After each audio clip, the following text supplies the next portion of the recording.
Hello, future engineers, subscribers, viewers, and students. There is the solutions to quiz 1 for the 9:20 a.m. to 10:50 a.m.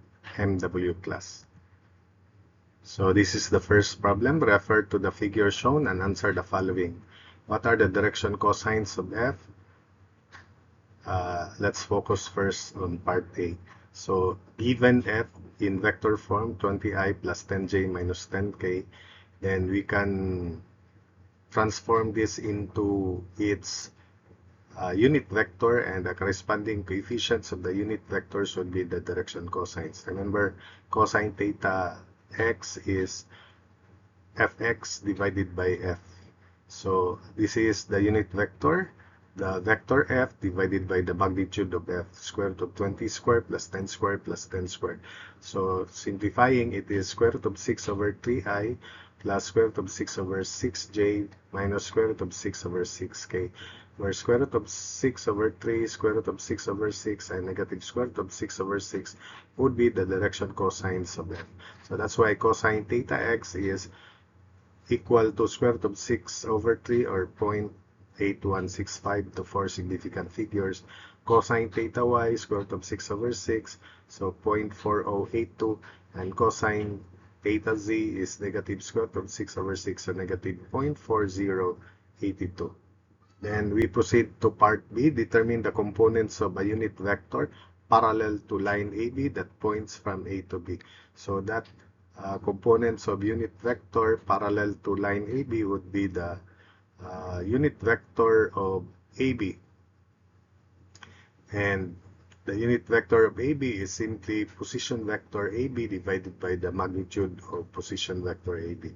So for position vector AB, RAB, it is 8 minus 4, so 4i, 1 minus 4, negative 3j, then negative 2 minus 2, negative 4k, divided by the magnitude square root of 4 square plus 3 square plus 4 square, and you will have the unit vector quantity 0.624847i minus 0.4685j minus 0.6247k in feet. So that's the answer, where the components are respectively 0.6247 of a foot, negative 0.4685 of a foot, and negative 0.6247 of a foot. So this may be the answer, and it is understood these are the components. Letter C, what is the area of the triangle ABC? If C is at 651, so we already defined RAB, so we define RAC, and remember, if we cross RAB with RAC, it is interpreted as the area of the parallelogram. So if we extend this with the parallelogram, the magnitude of the resulting vector is the area of the parallelogram. Therefore, the area of the triangle ABC is just half of the area of the parallelogram. So this is RAB, already defined. RAC is 6 minus 4, so 2i. Then 5 minus 4, 1j. Then 1 minus 2 is negative k. Then RAB cross RAC, copy the components of AB, 4, negative 3, negative 4, copy the first two column elements for negative 3. Then for AC, 2, 1, negative 1, copy 2 and 1. Then unit vectors I, J, K. So we have 4 times, for I, negative 3 times negative 1, so 3i. Then minus negative 4i. So 3 plus 4 is 7i. So RAB cross RAC is quantity negative 3 times negative 1i, so positive 3, then minus negative 4, so plus 4i. For J, negative 4 times 2, negative 8j, then minus negative 4, so negative 8 plus 4j. Then for K, 4 times 1, then 4, then minus 2 times negative 3, so minus negative 6, so positive 6k. Simplifying, that's 7i minus 4j plus 10k. Then remember, the area of triangle is 1/2 the area of the parallelogram. So 1/2 the magnitude of RAB cross RAC, which is square root of 7 square plus 4 square plus 10 square, and that's 6.423 square feet. You may check this answer using the Heron's formula if you want. But this should be the solution applying the cross product. And finally, D, what are the components of F parallel and perpendicular to line AB? So for parallel, we simply obtain the dot product of F with unit vector of AB. The dot product of F with the unit vector of AB is, this is F dot unit vector of AB, which is this, we just copy, and 20 times 0.6247 plus 10 times negative 0.4685 plus negative 10 times negative 0.6248, that is 14.06 pounds, the magnitude. But in vector form, we have 14.06 multiplied by the unit vector of that direction AB. So f of t in vector form would be 8.783i minus 6.587j minus 8.783k pounds. So that's the component of F parallel to AB. Then for the component of F perpendicular to AB, we note that tangential, the sum of the tangential component in vector form plus the normal component in vector form equals F. Therefore, the normal component is equal to F minus Ft. So again, the equation is Ft vector plus Fn vector equals the resultant F in vector form. So Fn therefore is F in vector form minus Ft in vector form. So 20 minus 8.783 is 11.22i. Then 10 minus negative 6.587 is positive 16.59j. Then negative 10 minus negative 8.783 is negative 1.217k. This is the component of F perpendicular to AB in vector form with a magnitude of 20.06 pounds. The other way of computing this magnitude is, first we obtain the angle between F and AB by dotting F with the unit vector AB. So the result was 14.06. This is the more accurate value, 14.056. This is the magnitude of F, which is square root of 20 square plus 10 square plus 10 square, 10 square root of 6. This is the magnitude of the unit vector AB. Of course, the magnitude of the unit vector, the sum of the squares of these components is 1. Then the angle between them, cosine theta, so solving for theta, 54.982 degrees. Therefore, the magnitude of the normal component of vector is equal to magnitude of F sine of 54.982, so 20.06 pounds, which is equal to this 20.06. If you compute square root of 11.22 square plus 16.59 square plus 1.217 square, so that would be the same. But these are the answers, parallel and normal. For the second problem, a concurrent spatial system consists of three forces. P equals P sub m quantity 3i minus 2j plus 4k. Q equals, this is vector, boldface. Then Qm, remember P sub m is the magnitude of P divided by distance where P is directed to. So it is distance sub P. And that distance P is square root of 3 square plus 2 square plus 4 square. Qm is magnitude of Q divided by distance Q, which is square root of 2 square plus 1 square plus 3 square. You may replace this to P over square root of 3 square plus 2 square plus 4 square if you want.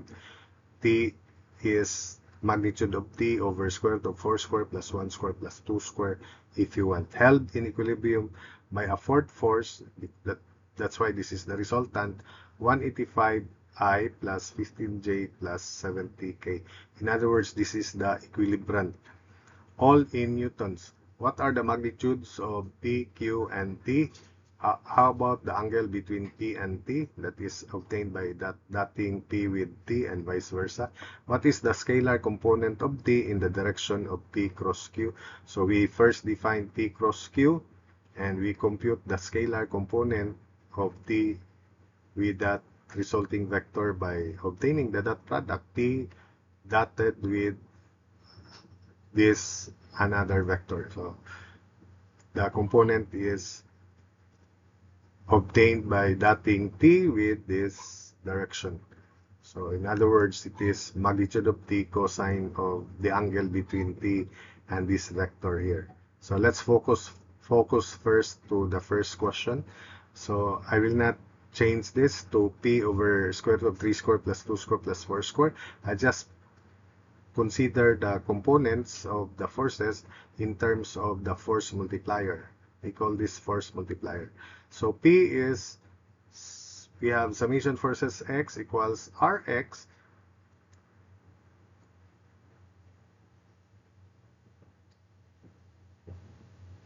so in other words,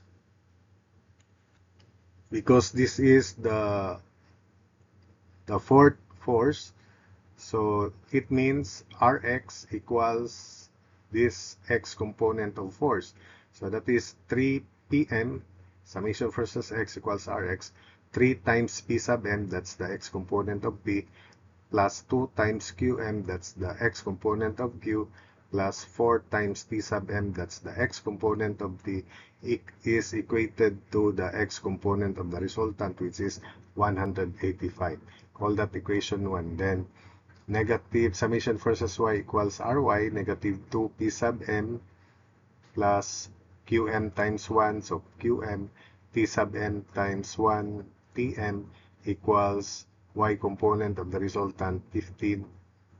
Then summation forces along Z equals Rz, so Rz P sub Z is 4 Pm, then plus 3 Q sub M, then plus negative 2 T sub M equals 70. Solving these equations 1, 2, and 3 simultaneously, we obtain P sub M 15 newtons per meter, force multiplier, remember force over distance, so Newton per meter, Qm 20 newtons per meter, and T sub M 25 newtons per meter. We substitute it into the original. P therefore is 15, quantity 3i minus 2j plus 4k, so that becomes 45i minus 30j plus 60k, x, y, and z components of P respectively. Therefore, the magnitude of P is square root of 45 square plus 30 square plus 60 square, and that is 80.78 newtons. For Q, 20, Qm is 20, quantity 2i plus j plus 3k, so that would be 40 I plus 20j plus 60k with a magnitude square root of 40 square plus 20 square plus 60 square, and that is 74.83 newtons. For T sub M is 25 Newton per meter times quantity 4i plus j minus 2k. So we have in vector form 100i plus 25j plus negative 50k newtons, and the magnitude is square root of 100 square plus 25 square plus 50 square, so 114.6 newtons. Then for the second part, the angle between P and T, we obtain the dot product of P and T. P dot T is magnitude of P, magnitude of T, cosine of the angle between P and T. So the P dot T is P 45 times 100, that's the first, plus negative 30 times 25, then plus 60 times negative 50, equated to magnitude of P, which is 15 square root of 29 or 80.78 times magnitude of T, which is equal to 114.6, or to be exact, 25 square root of 21, times the cosine between P P and T, and computing, that's 85.35 degrees. For part C, what is the scalar component of T in the direction of P cross Q? So let's derive P cross Q first. So P cross Q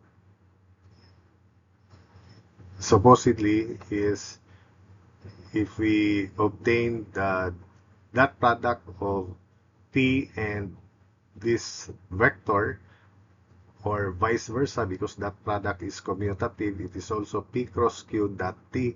So P cross Q dot T is, by expansion, it is magnitude of P cross Q times magnitude of T cosine of angle between this vector P cross Q and T.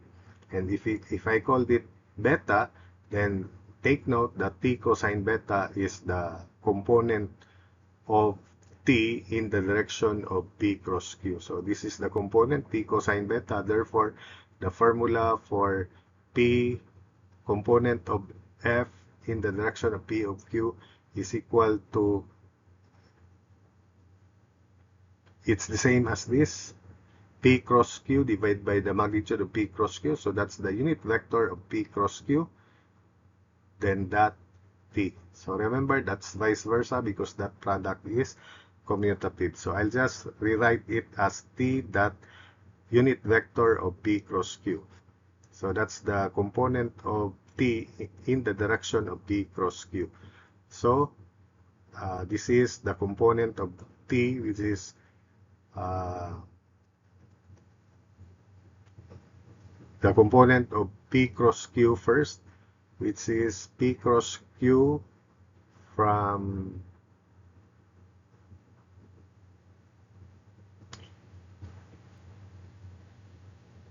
here. So P is 45, negative 30, 60. Then copy the first two column elements. Q, 40, 20, 60, 40, 20, 60, copy 40 and 20, then unit vectors ij, k, ij. So P cross Q, we have negative 30 times 60 I, negative 1,800 I, then minus 20 times 60, which is 1,200 I. Then for J, so plus quantity 60 times 40, 2,400, then minus 60 times 45, so minus 2,700 J. Then for K, 45 times 20, which is 900, minus 40 times negative 30, so that's negative of negative 1,200, so positive 1,200 K. Simplifying, negative 3,000 I, P cross Q is negative 3,000 I, negative 300 J, then plus 2,100 K. The magnitude is square root of 3,000 square plus 300 square plus 2,100 square, not shown, but it is sum of squares of these components. So 3674.23 Newton square. Then the magnitude, this is T dot unit vector of P cross Q, which is equal to vector P cross Q divided by the magnitude 3674.23. So 100 times negative 3,000 plus 25 times negative 300 plus negative 50 times 2,100. So everything is negative, divided by 3674.23, and you will get negative 112.3 pounds. So it is negative. So that's it for this second problem. Problem 3. So we have here problem 3, the collar A, which is this, slides on the smooth vertical bar. The masses MA is 20 kilograms and MB is 10 kilograms. This is the general position of A and B, and this is designated as H, the vertical distance of A from the pulley, from this pulley here. So MA is 20 kilograms, MB is 10 kilograms. Then when h is 0.1 meter, the spring is unstretched. When the system is in equilibrium, unstretched means there's no force in the spring for that position. Then when h is 0.3, the system is in equilibrium. So determine the spring constant, K. So that spring constant multiplied by the change in displacement is supposedly the force in the spring, which is either tension or compression. So this is the general position. Then when h is 0.1, so it's closer to the top. So this is the position which I draw here. So the length from this point to that point is denoted by L1, and we can compute that square root of 0.25 because this is fixed. 0.25 square plus 0.1 square. Then when h is 0.3, the system is in equilibrium. So this is the position of mass polar A when the system is in equilibrium, and this is 0.3 meter. So that means this cord or rope will be extended. So its length original is L1. Then because this mass here, when this is for h equals 0.1, this is for h equals 0.3. So when h is 0.3, this is the position of this mass B attached to the spring. So it should be closer from the top because this is 0.3 meter. When h is 0.1, this was the position of mass B when s is 0.1, and the length, natural length, is denoted by Ln because remember when h is 0.1, this is 0.1, this mass B would be somewhere here. This is the position because this is the position of mass A, and therefore this should be the position of mass B when h is 0.1. It's because mass A is closer to the top, so mass B should be away from the top. So that's why it is here, and the length of the spring is natural, unstretched, and when h is 0.3, this lowers down, but the length L1 should be extended by delta S. So this delta S here is along this vertical line, which should occur along the rope. So the analysis is this should also be delta S. But this final length, this is L1 plus delta S, is square root of 0.25 square plus 0.3 square. So that's 0.3. We have a right triangle here. So when h is 0.1, spring is unstretched. Remember that. When h is 0.3 meter, spring is stretched by delta S. So that's why from this position to that position, the change in displacement in the spring is delta S. And because the spring elongates, that means the force is tension, so away from the point of application of the spring. So this is now the final position when h is 0.1 stretch, and this is h is 0.3. This was the when h is 0.3, this was the position of the spring. When h is 0.1, which is this is 0.1, this was the position of mass B. So L1, this length here, is square root of 0.25 square plus 0.1 square, or this one, 0.1 square. This 0.2693 meter. L2 is this L1 plus delta S here, is square root of 0.25 square plus 0.3 square, and that is 0.3905 meter. So from the figure, L2, which is this length of rope here, is equal to L1 plus delta S, the change in displacement of the spring. So L2 is L1 plus delta S. Substitute 0.3905 equals L1 0.2693 plus delta S. So that means delta S is 0.1212 meter.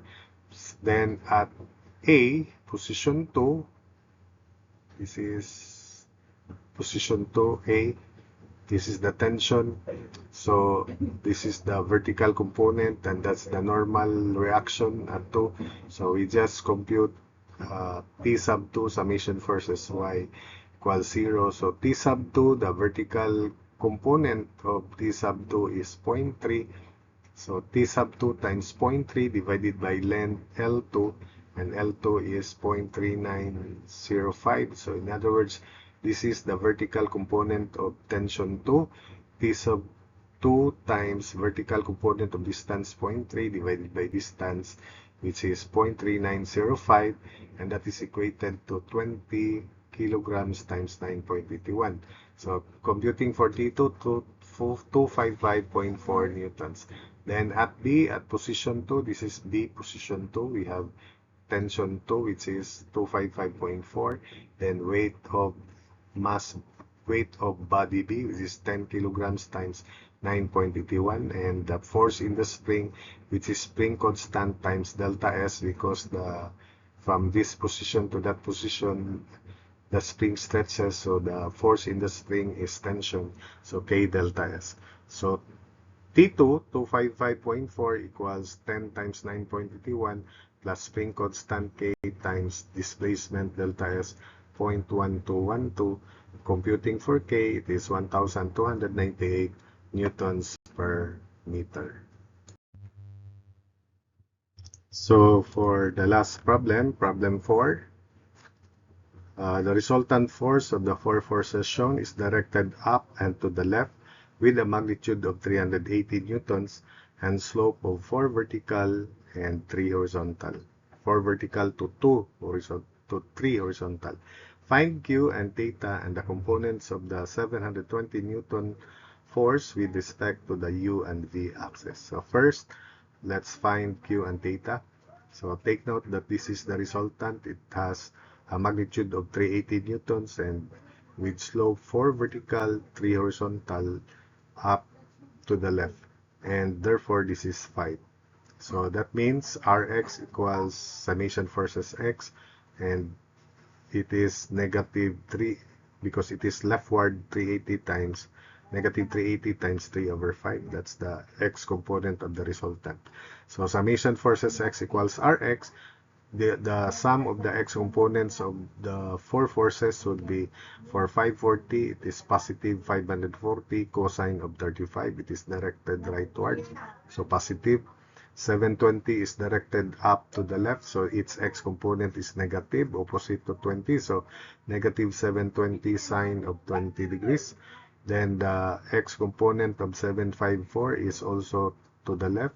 754 is down to the left, so the X component is negative 754 cosine of 50 degrees. Then the X component of Q, based on this figure, is positive. It is down to the right, so the X component is positive Q cosine of theta, and we equate it to the X component of the resultant, which is negative 380 times 3 over 5. Simplifying this equation, we have Q cosine theta equals 60.574, and let's call that equation 1. Next, summation forces Y equals 0. So there are 4 forces. 540 is, the Y component of 540 is upward. This component here, opposite of 35. So it is 540 sine of 35 degrees. Then the Y component of 720 is also positive. It is directed upward, adjacent to 20. So it is 720 cosine of 20 degrees. Then the Y component of 754 is downward. It is opposite to 50. So it is negative 754 sine of 50 degrees. Then the Y component of Q is also negative. It is directed downward, and it is Q sine of theta. So minus Q sine theta, and equate it to the Y component of the resultant, which is positive 380 times 4 over 5. Simplifying this equation, we have q sine theta equals 104.712. Now, to solve for theta first, we divide equation 2 by equation 1. So, q sine theta divided by q cosine theta equals 104.712 over 60.574. So, we can cancel q. Sine over cosine is tangent theta equals 104.712 over 60.574. Using your calculator there, we can now obtain theta 59.95 degrees. Then, for the value, the magnitude of q, substitute into equation 2. You may also substitute in equation 1 if you want. So in equation 2, q sine of theta, which is 59.95 degrees, equals 104.712. So 104.712 over sine 59.95 degrees. So we get q equals 121.0 newtons. Now for the components of this 720 Newton force in the direction of u and v. So definitely it's negative because u and v axis are opposite to 720. So we have to isolate u and v axis and copy the negative of 720 in this figure here. So this is now u axis, v axis. So this is considering this triangle. This is FD and this is FU parallel to that. So this is the parallelogram. Now this angle here is equal to, because that's 20 degrees, this is also 20 degrees. This is the negative 720 Newton force, and therefore this angle is 90 degrees minus 15 degrees, which is 75 degrees, minus 20 degrees, so 55 degrees. And remember the property of a parallelogram, this is also 55 degrees. So this angle that the 720 Newton force makes with the v-axis is equal to this angle that v makes with the vertical is 90 minus 22. So 90 degrees minus 22 is 68 degrees. 68 degrees plus 20 degrees is 88 degrees. So that's 88 degrees. So this remaining angle is 180 degrees minus 88 degrees, then minus 55 degrees. So that's 37 degrees. Or the other way of computing 37, you draw a horizontal line here. Then the v-axis makes an angle with the horizontal of 22 degrees.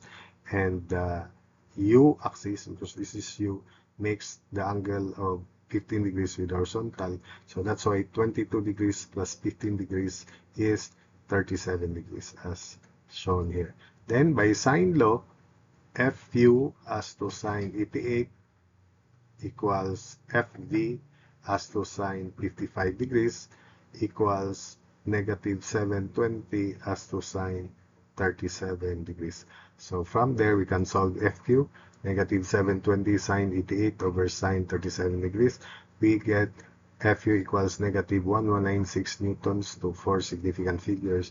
And FV is negative 720 sine of 55 degrees divided by sine 37 degrees.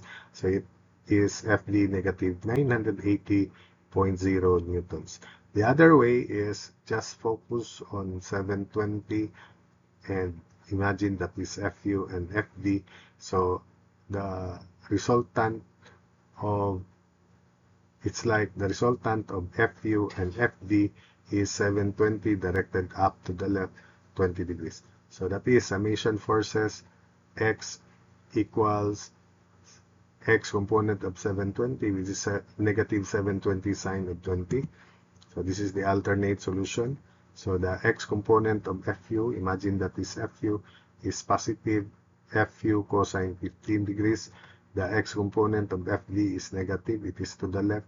So it is minus FV cosine of 22 degrees and equated to the X component of 720, which is negative 720 sine of 20 degrees. Call that equation 1 or equation 3. Then summation versus Y equals the Y component of 720. The Y component of FU is downward, so it is negative FU sine of 15 degrees. Then the Y component of FV is directed down to the left, so down, so it is also negative. So minus FD sine of 22 degrees, then equate to the y component of 720, which is positive because it is directed up. So 720 cosine of 20 degrees. So call that equations 1, equation 2. With your calculator there, solving these two equations simultaneously, we get the same answers. Fu negative 1196 newtons, Fv negative 980 newtons. So that's it for this video.